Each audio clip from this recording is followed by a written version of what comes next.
Hi there. I'm Gina Flynn, and I'm a second generation Filipino living in Houston.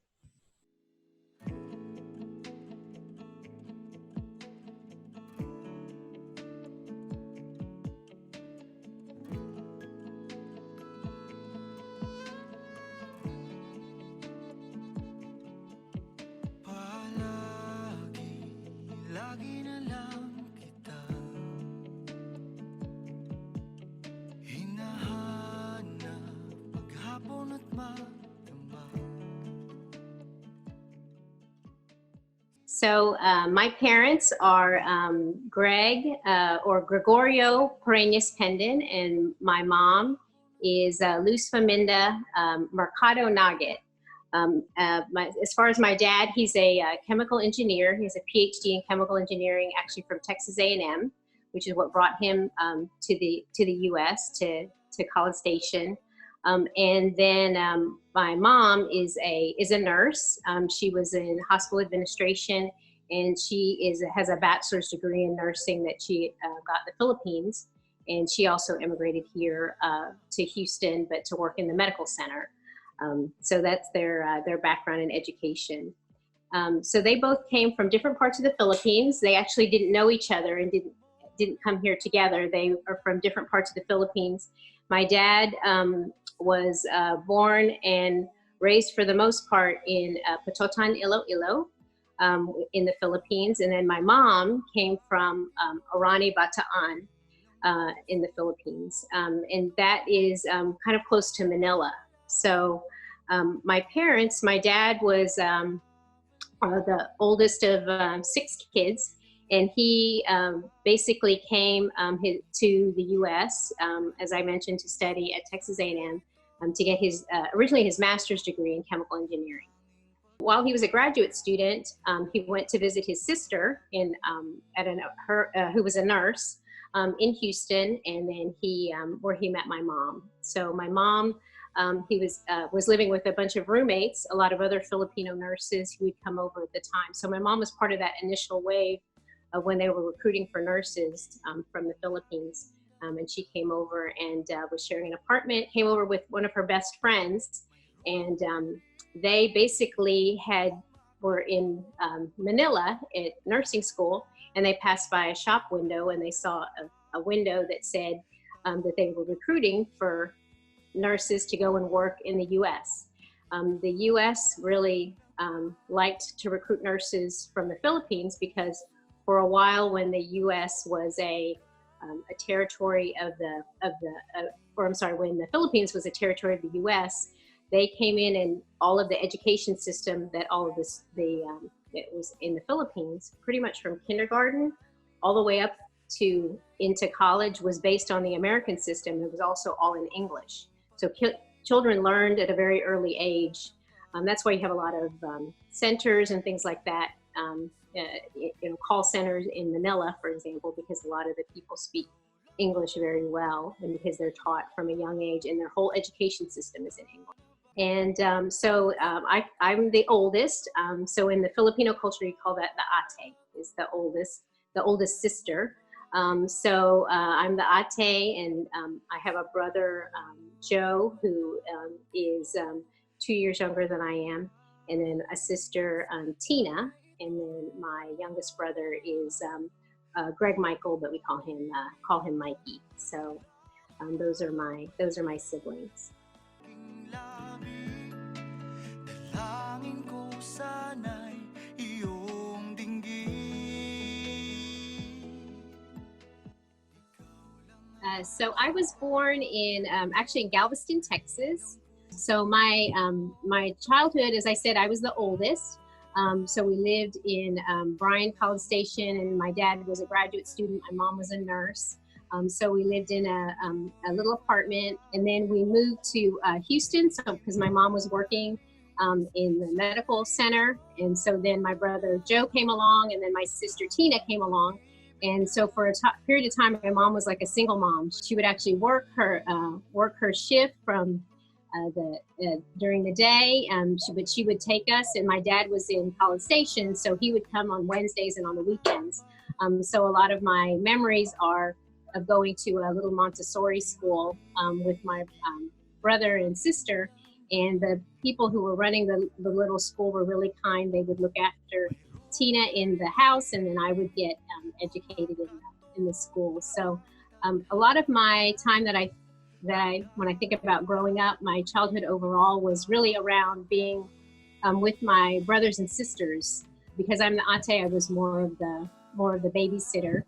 So we didn't really have things like play dates or have friends over. We had some friends from across the street, a family we would play with. But for the most part, my siblings were really my playmates, because we didn't have, my parents were both working and things like that. So we didn't really have a lot of other, I would say, outside contact. We were kind of became each other's friend. The time that it occurred to me that things were different is my dad would tell the story about how I was sad because I had a little friend over. One of the little girls from across the street was over, and she was visiting, and we were serving rice, and she was commenting about rice and how she wanted, butter and sugar for her rice because that was the only way that she would eat her rice. And my aunt, who was visiting, made a comment like, "You don't need sugar, you don't need rice." And then the next day I commented when my parents brought out rice, because we had rice at every meal. So for breakfast, lunch, dinner, it was always, because we always ate Filipino food. And so my dad said it was a sad day when I said, "Why do we have to have rice at every meal?" So I was very upset that we were different. So I think it's one of those things that in terms of my parents passing down any of those kinds of traditions, we did eat a lot of Filipino food. That, like I said, we had rice at every meal, and our furnishings. They at one point had arranged to have a table imported, from the Philippines, and so our house had some furniture and things like that. And also in terms of the language in the house, my parents at that time really thought that it was important that we learned English, and they were very conscientious about having speaking English with an accent. Even more so that I remember my dad actually taking lessons with a linguist or a speech therapist to try to get rid of his accent so he could say the sound F, because if Filipinos, it's kind of ironic, Filipinos, and they don't have the letter F in their alphabet. So a lot of it always sounds like a P when they say Philippines, or it's more like Philippines, more like that. So so they were very conscious about us not wanting us to speak with accents or Filipino accents. So they always spoke to us in English. And also as far as influences, we grew up Roman Catholic, which is a big part of the religion that's in the Philippines. So even that I'm named after two nuns. And also even today, I have, it's an important part of how I practice. So it was always expected that we would go to church and get all of our sacraments and things like that. So growing up Catholic was a big part of my growing up, and it's a big part of my own family today. Even today with the coronavirus going on and things like that, I'm connected with my mom and my aunts and my cousins who don't live so far from here, also live in the area, but every evening we do a rosary at 6 o'clock and also on the weekends at 3. So religion is still a very important part of what my parents passed on to me through the Filipino culture. Ikaw lang ang nagpatibok, muli ng puso kong ito, akala ko. Growing up, I really felt like my parents were very, very strict. I couldn't have sleepovers with friends. I had to really convince them to be able to do that. When I was 16, I had a boyfriend, which my parents weren't too happy with that. And he had asked them if I could go to a school dance with him that evening. And my parents basically said no. Even though it was a chaperone dance, it was a school-sponsored activity. So for them, they were very, very strict about letting me do anything. So even on band trips, I was very active in my school. And so in order for those Friday night football games and things like that, my mom would chaperone so that she felt better. So that whole term, when the term helicopter parent came out, that was definitely describing my parents. They both worked really hard, but they always made sure that they made time to be there. Basically, I always felt like, because they didn't trust us, but to keep, kind of keep a close eye. But that created a lot of tension because I couldn't do the things that I felt like all my other friends got to do because my parents were so strict, and that's how I viewed them as being really strict. In our small town in West Columbia, in my school, there was only one other Asian family. It was a high population of African Americans in the town, but really there was only one other Vietnamese boy.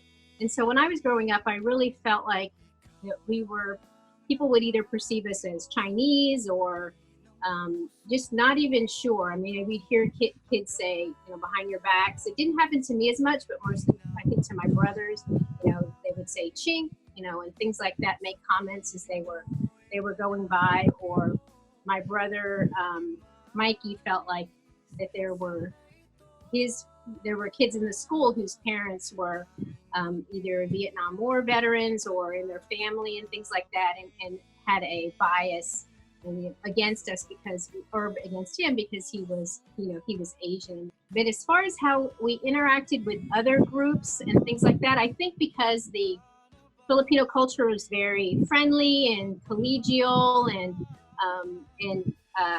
also kind of because it also has a Spanish roots of being a Latin culture. So people are very, friendly and things like that. So I think from myself and probably from my brothers and sisters and my parents even, we were we got along well pretty much with everyone. So whether it be people who were within our church, who were from a European background, who were white, or who were African American or Mexican, it feels like we just kind of blended in. It did bring to mind when I was thinking about it, about how we probably had it easier than my parents.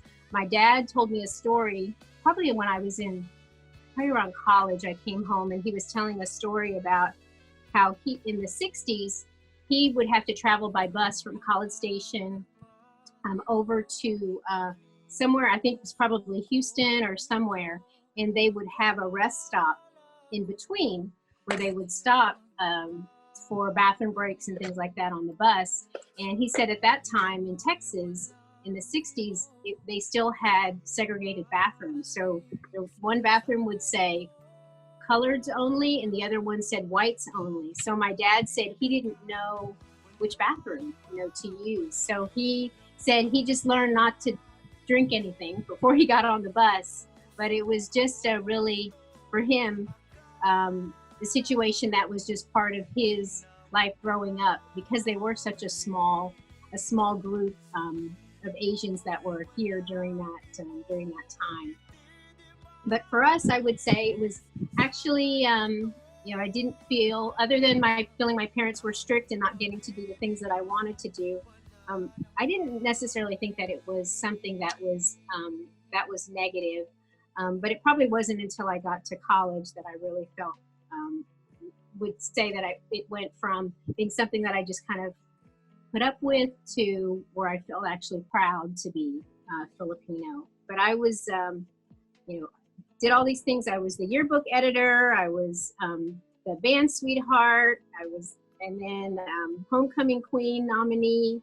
And so I had really a really great life, and I felt like I was getting, I had a lot of friends, and then I was also voted most likely to succeed. So it gave me a lot of confidence to try to apply, and I wanted to go away, get out of Texas and out of my small town. So I applied to colleges, including Brown University, where I ended up going in Providence, Rhode Island. So, but as part of my college application, I entitled it Born in the USA. And because my identity as a Filipino was so important. But one of the things I talked about in my essay was this experience of so as part of one of the things in my high school was called the Daughters of the American Revolution Good Citizen Award. So each high school in the area, in the county, would select a student. I ended up getting selected as the Daughters of the American Revolution Good Citizen Award. But there was a kid and I remember being on a bus, and he turned around and he said to me, I don't really understand how you got to be the DAR Good Citizen. I mean, your parents aren't even citizens. And I just remember that even though I felt so, so positive about who I was, and I had a really good experience and good friends, I remember just how much that, that hurt me. And it was really something that I remember even still, to this day. And it was such an important and significant thing to me to describe about my identity that I ended up using it in my college application essay.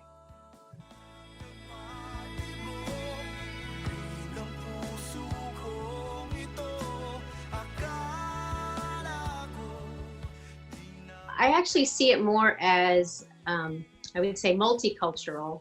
Having the experience of talking through my life it's really probably more multicultural than dual. So being, starting out in my life as Filipino Texan, and then moving to the Northeast, kind of adapting to the Northeast culture and being Asian there, even, when we lived in Belgium for a little bit, and also in a European context, and then also marrying into a Irish, Polish, Catholic family. All of those things, I think, changed or shaped how I've had to being able to adapt and things like that in all those different, cultures, and then eventually having children and becoming a mom and wanting to pass on my culture. So I think it's really much more kind of multicultural. And in terms of how I have adapted, I think it's really just being conscientious of how I might be perceived in all of those different cultures. Like in Europe, for example, I think I felt much more that people visualize me as Asian versus being the American side of me. So when they would first meet me, they would think I would have more of the characteristics of maybe not having English as my first language, or being, good with numbers, was something also that was pointed out when I was in Europe. So I think it's really around being conscientious about what are the things behind me that were part of whatever culture that I happened to be living in at the time, and how I might be perceived in those different ways.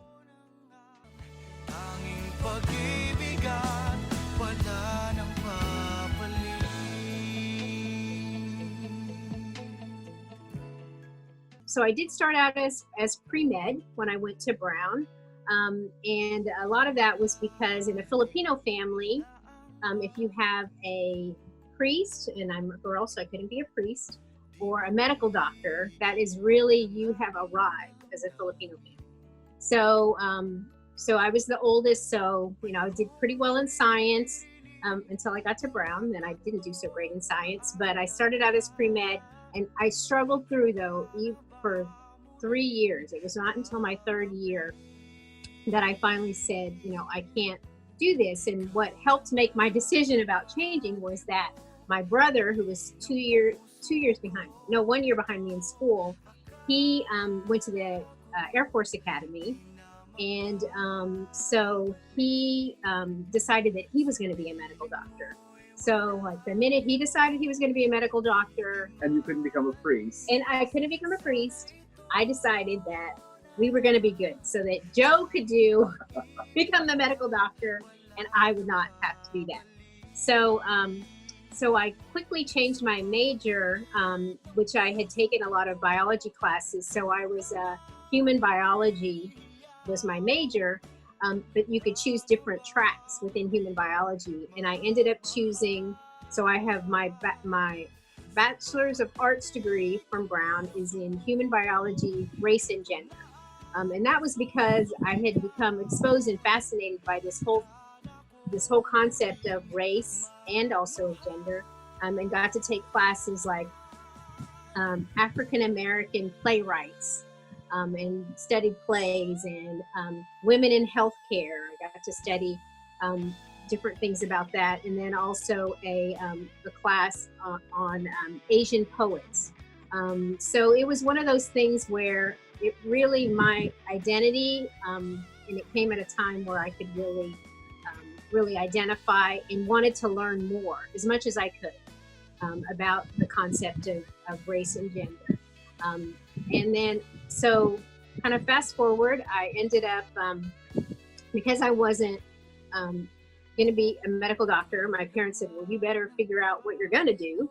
And so I went into the career planning office at my university and signed up to become what's called a peer career counselor. So I learned a lot about helping people research companies and do resumes and finding an internship. So I learned a bit how to do that. And that actually led to my career that I have today in human resources.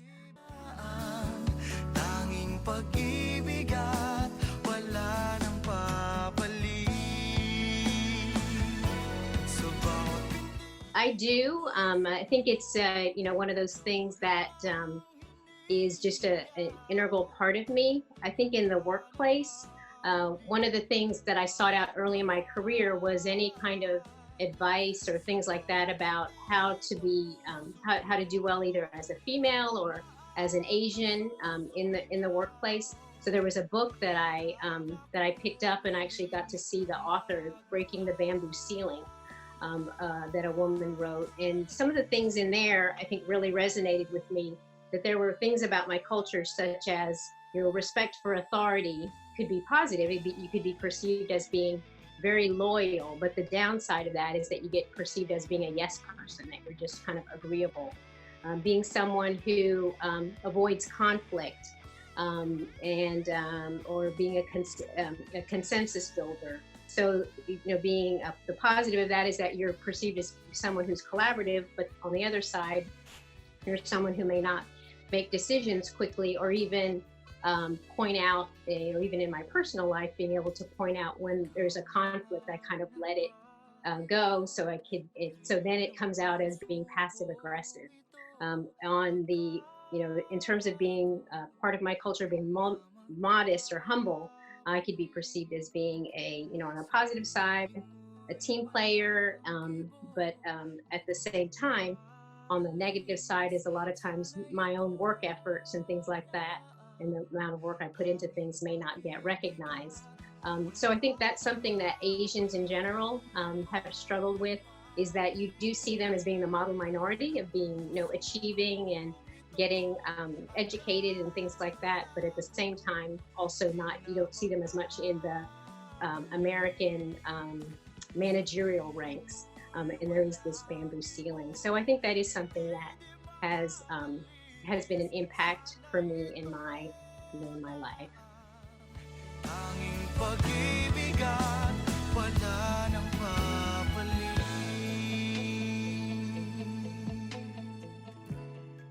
So I'm of Irish and Polish descent. A little bit further back, my grandparents on my dad's side came from Ireland. My great-grandparents on my mom's side from Poland. So I'm a second or third generation American, but definitely had some influences in my life. But in terms of when we met, I remember it was October the 19th, back in 1991. And I was with my brother and a good friend Raul, and we'd been invited to a housewarming party. I'd met a gentleman named Ken Weiss back in August of that year, and he'd invited me to this house he was moving into with 3 other guys and a girl, is what I'd heard. So I was like, oh, this will be interesting. We got there a little bit late. The sun had already gone down. The band was packing up. The kegs had run dry, and the food was. So we decided to divide up the work that we needed to do. Somebody had to go check out if there was any food left, maybe squirreled away somewhere. Somebody else had to get the drink situation, and then the third guy had to go check out the linen. I think my brother actually was the one that got that job, and he actually met you before I did. Right. But then I met Gina shortly after that, and we we seemed to hit it off, and you asked us if we'd seen the upstairs of the house, and I said, we're suburban white boys, we don't go upstairs in people's houses. So you took us on a tour, showed us your princess suite, and the rest is history since then. So I did also want to mention about our wedding. So Paul and I are both Catholic. Which has been a huge benefit in terms of meshing together very different traditions in terms of some of the Catholic aspects, but the basic underpinning is really powerful, and that's been a source of great, just a wonderful underpinning for the marriage, great unity, a source of great unity for us. Sure. And I do think that our backgrounds, so the Irish background and the Polish background, which are Catholic, and also the Filipino one, also is a good combination. And even our wedding was, we got to celebrate different aspects of that also in the Filipino culture. So we had different symbols and things like that were from the Filipino culture. In the wedding ceremony itself, the candle, the cord, and the veil symbolizing different aspects of unity and shelter and and prosperity. So those were all those different things that I think that we, in general, being able to celebrate visibly our cultures and things like that are a big part of how we pass that down to our children. So I think starting with the wedding, but then also, I would say it wasn't purposely passing down the culture. Like, we didn't really cook a lot of Filipino food. If anything, we probably did more European type food, just because we were living in our early part of our marriage. We were living in Belgium. But I would say that in terms of passing those things, it was mostly through my parents. My parents have, especially I would say my mom, have been very impactful in helping to pass on the traditions, particularly for when I would have, so we came home, we had Fiona and Maya, and then 2 years later, Anya May came along. And then each time when Anya May came, my parents actually would fly up from Texas, and we were living in New Jersey at the time, and then take the older two girls so that I could just focus on the new baby. And then my mom would sweep them away and take them to Texas and call it Lola School. So the girls were in Lola School. Lola is Filipino for grandmother. Yes, so that's right. Lola is Filipino for grandmother, and Lolo is for grandfather. So they learned a lot of things like thinking positive, or BIB was a big one that my mom would teach them. So behavior influences behavior. So being positive and being respectful. No fighting, just loving. No fighting, just loving is another really important one. Take all the time. No. But now they get on very well. So yes, they definitely. They're all graduated from Lola School. Right, exactly. So, but we still talk about that. Filipino culture has been a big influence on my life. Filipinos value family, friends, food, and their faith.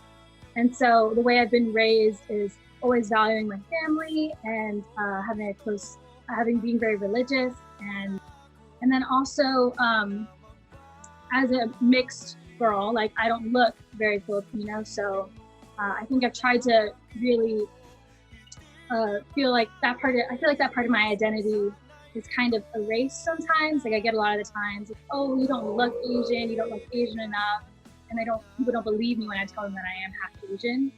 And so I feel like I take a lot more pride in being Filipino and just trying to find connections with other Filipinos and things like that. I think that Filipino culture has really shaped my idea of family and really has impacted my familial values. When I think of a family, I think of like big gatherings, big family, just a lot of love and comfort. And I think that really has stemmed from being Filipino. And I also think that I really don't think about the fact that I'm Filipino a lot. It's just something that, because of the way I look, it's just something I've always accepted. So I feel like it's easier for me to be Filipino than maybe for my sister. And it's just something that has always been a part of my identity, so I don't have to think too hard about it. It's just kind of accepted because of what I look like.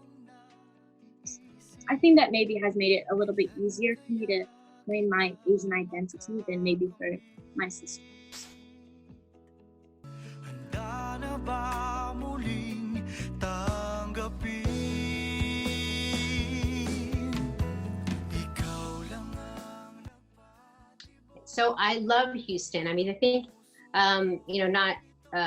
my parents were among the first Filipinos in Houston. My mom says, I think there were about 100 Filipinos when they first immigrated here, and they all knew each other. Now I don't even know how many thousands, potentially tens of thousands there are now in Houston. But my general impression is being, very proud, and I see them kind of in all walks of life, whether they're in professional settings, like in the medical field, like similar to my parents. Also, I see Filipinos also at my workplace. So I work in facilities management, and there's a crew that is known as the hardest working, the safest working, the most modest and dedicated, service-oriented group of people, and it's the crew of Filipinos who move the furniture around every day. So, so my impression is I'm super proud of Filipinos in general being part of that group, and also, but I also think it a bit gets people get not as recognized for some of the things that I mentioned before, that some of the downsides of being perceived and the traits that come with being Filipino. But in general, that's part of the reason decided about 12 years ago to move back home for me and bring my family here from New Jersey, was also because of the being that diversity and being close to my side of the family was really important to me, and a big part of that is the Filipino culture.